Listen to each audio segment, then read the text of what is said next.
Et finalement, Elisabeth Doyon, de l'Université du Québec à Trois-Rivières. Elisabeth. Enchantée. Dans ton cas, on est un peu adjacent, hein? On parle d'enfants aussi, Ouais. d'enfants déficients ou qui étaient sur le spectre et qui sont sur le spectre. Et depuis toujours. C'est-à-dire que c'est avant même que tu saches ce que tu allais faire dans la vie, probablement, c'est mon hypothèse, ces enfants t'intéressaient. Pourquoi? En fait, c'est parce que j'ai comme réalisé à quel point moi, j'étais chanceuse d'être en santé. Puis j'avais vu des familles qui avaient des enfants autistes. Ça rendait comme le milieu familial très difficile parce que les enfants peuvent faire des crises, être violents avec les autres, envers eux-mêmes. Puis ça peut mettre leur vie en danger à certains moments. Fait que moi, j'ai décidé de m'impliquer, de m'engager vraiment à partir de l'âge de 14 ans avec eux. Maintenant, j'ai 23 ans, fait que ça fait environ 9 ans. Mais est-ce que j'ai lu correctement 4000 heures de bénévolat depuis Ouais. tes 14 ans? 4000 heures Oui.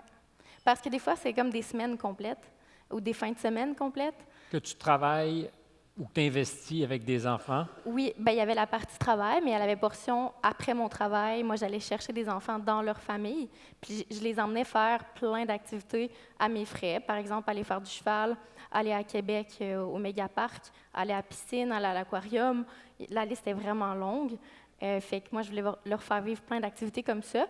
C'était surtout les enfants qui avaient des comportements très violents que je sortais, parce que dans leur milieu familial, on s'entend, c'était difficile pour les parents des fois de les sortir parce qu'eux-mêmes ne savaient comme pas quoi faire. Oui. Sur cette question, je t'interromps, mais parce que je suis certain qu'on se pose toute la même question. Je suis certain que tu es capable de te défendre, mais tu n'as pas un gabarit de joueur de football. Tu as en face de toi un enfant qui peut être un adolescent, des fois, Ouais. j'imagine, qui est costaud, qui a Ouais. des comportements violents. Est-ce que tu es seul avec eux? Est-ce que... Oui, je le fais tout seul, même si c'est des enfants qui nécessitent d'être 2 personnes pour les maîtriser quand c'est très... quand c'est... Maîtriser le bon mot, c'est ça? On maîtrise. Ben, alors. dans certains cas, quand leur vie est en danger, oui, là, on s'entend. Mais ce que j'ai fait, c'est qu'avec le temps, j'ai décidé d'analyser les fonctions des comportements violents. Mais ça a été vraiment par expérience, là. Je l'ai appris un peu sur le terrain. Fait que j'ai comme analysé que, mettons, s'il manque de sommeil, s'il y a faim, parce que là, c'est des enfants aussi qui sont sourds et muets des fois. Donc, ils ne parlent pas et ils n'entendent pas et ils sont autistes. Et ils ont des comportements violents. Donc, il faut être très C'est une observateur. clientèle difficile. Oui, il faut être très observateur. Fait que moi, j'ai décidé comme de faire un modèle d'intervention et de communication pour comprendre la fonction des comportements violents et les prévenir. Donc, avec le temps, le but, c'est qu'il y ait de moins en moins de crises. Et ton détecteur aujourd'hui, il doit être pas pire bon, j'imagine? Oui, maintenant, ça va quand même bien, là. Tu les anticipes, les changements de comportement?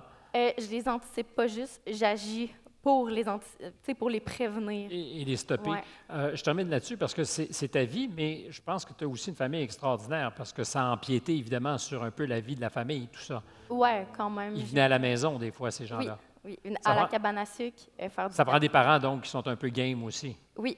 Puis aussi, ben, avec le temps, pendant la pandémie, là, ça a été très difficile pour ces familles-là. Fait que je me suis très investie pendant les confinements et tout. Imaginez un enfant autiste qui est habitué d'aller à tous les samedis au parc au fun. La pandémie arrive, le confinement arrive, on arrive au parc au fun, la porte est barrée.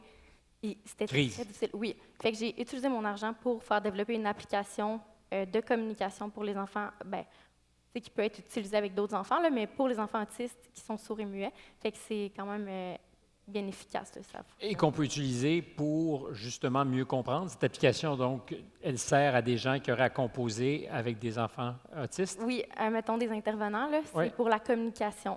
Fait que, Wow. ouais, j'en ai fait plusieurs. Là. Je fais wow, wow. Je suis impressionné. Bravo. Merci.